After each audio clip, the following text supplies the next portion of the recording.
Calaroga Shark Media.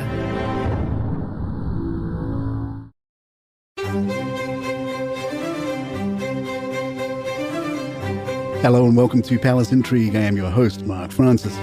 In the Daily Mail, columnist Jan Moyer asked, how does Harry fit in? What does he do all day? Amid the sunshine and the palm trees, does Harry ever wonder if he has escaped one prison only to end up trapped in another? Down among the eucalyptus trees and bougainvillea-draped lanes of Montecito, the Duchess of Sussex is often seen lunching with friends or visiting the farmer's market to sample honey and buy flowers.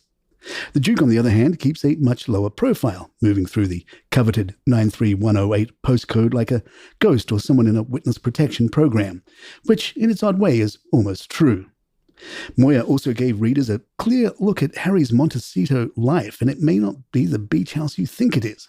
She writes, well, it is and it isn't. From their home, the beach is 3 miles away and on the other side of the 6-lane 101 freeway, the main route between Los Angeles and San Francisco.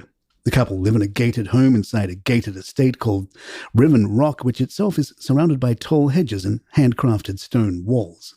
Moyer asks, Prince Harry's reward for this treachery is living the American dream, right down to the 5-car garage, the azure swimming pool, and the orange and lemon trees in his own citrus grove. Yet there must be moments when even he wonders if the juice was worth the squeeze. Royal photographer Arthur Edwards commented on Harry to The Sun. Arthur said, I think he's bigger than he actually is. I also think Meghan doesn't want to come here anymore. He comes back, but she never comes with him. They should be in the UK enjoying the life of the royal family. Instead of that, they're stuck in their house in Montecito and they're just celebrities in a town full of celebrities. He's the loser, big time. Royal expert Richard Eden said, since we learnt that Harry had made his unannounced visit, I've been speaking to people about it, the chances of a reconciliation between the brothers, but everyone really has made the same points that it won't happen until Harry and Meghan really apologize for everything they've said. They need to apologize, at least privately, but also how can there be that reconciliation when William and Catherine just don't know what will later appear in a TV program or in a book? Genuinely, once you've lost that trust, you've kind of lost it forever.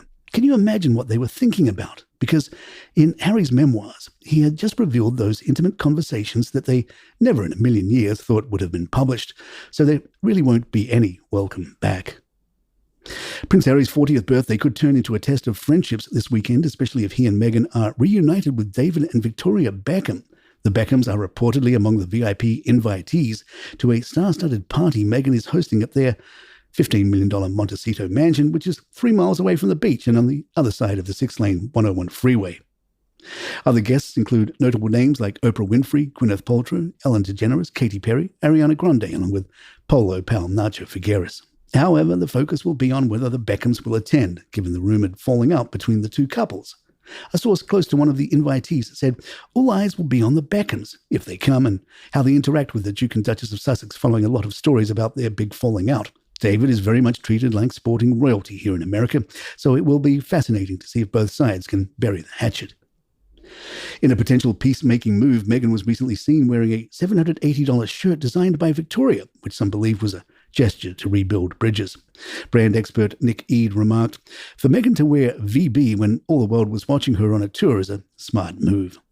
We're going to wager a pound that Kate makes one of her relatable supermarket appearances to counter the Sussex press blitz. Harry is set to join Hollywood star Matt Damon and Clinton Global Initiative's annual meeting later this month. The event, which will be held from September 23rd to 24th, brings together a range of political, business and philanthropic figures to tackle issues such as war, economic inequality and food insecurity under the theme, What's Working? While the exact day of Harry's speech hasn't been confirmed, his focus will be on Archewell's new initiative, the Parents Network, a project aimed at supporting parents who have lost a child due to online harms. Meanwhile, Matt Damon will spotlight his work with Water.org, the organization he co-founded, which is currently working on a $1 billion plan to improve water and sanitation across Africa, Asia, and Latin America. The event will also feature other notable A-list celebrities such as U.S. Treasury Secretary Janet Yellen. Harry's appearance in New York will coincide with the Earthshot Prize Innovation Summit on September 24th, organized by his brother, Prince William. Despite this timing, the two brothers are not expected to reunite as William will not be traveling to New York for the summit, which is a shame as we were hoping for a photo of William with Yellen. Palace Intrigue will be right back. In Harper's Bazaar, Bianca Betancourt tells us what it was like to travel with Harry and Meghan. She writes, "Over the last 10 years of my career, particularly the last 5 at Harper's Bazaar, I found myself in all sorts of high-pressure celebrity scenarios. Profiling Bad Bunny? Yep. Covering Beyonce's top-secret concert in Dubai? You got it. Interviewing Oscar winners like Penelope Cruz? Check. Something I often tell myself once drafts are filed and stories go live is, well, it can't get much bigger than that, but somehow it still always does." Being on the ground with Prince Harry and Duchess Meghan in Colombia for their tour with Archwell Foundation, however, was easily one of the most eye-opening moments of my career. Watching the warmth and compassion with which they approached meeting hundreds of strangers, and then witnessing the way these IRL events were discussed online, made me understand the vertigo that comes with simply existing at Harry and Meghan's level of fame. Those 4 days in Colombia weren't about the pomp and circumstance of celebrity. However, for the Sussexes, everything they do and everywhere they go always circles back to their mission of showing up and doing good.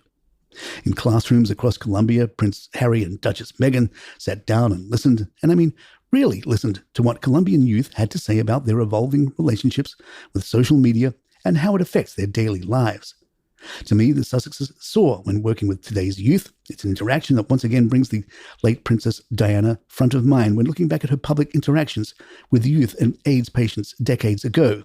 Maybe becoming parents themselves has helped Harry and Meghan form a more organic connection with children and teens. Whatever it is, their ability to get young people to open up about their lives and goals is undeniable. Children were ecstatic to see the couple walking the hallways of their schools. The Sussexes were quick to pause for each and every hug, handhold, or selfie request. I needed that positivity during my time covering the Sussexes, since any sort of association with the couple, even just being a pool reporter sharing basic details and facts about their day-to-day events, means opening yourself up to unwarranted critique from, well, the world.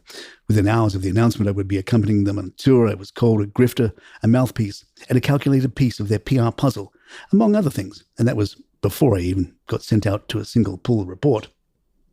If anything, what struck me most as a witness to the Sussexes' operation was the intentionality they bring to the way they use their platform. Regardless of public opinion, the Duke and Duchess are committed to continuing acts of service. It's not a requirement for them. After all, plenty of celebrities don't see service as part of their role.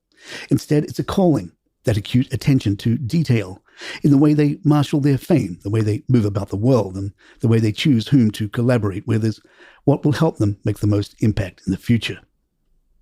And there you have it. If you'd like to email us, our address is thepalaceintrigue@gmail.com. Please follow us on Spotify, Apple, or the app of your choice. And give us a review or some stars if you're enjoying the show. Don't forget, you can get this show commercial free along with merchandise. It's all in the show notes or episode notes. I'm Mark Francis. My thanks to John McDermott. This is Palace Intrigue, and good times.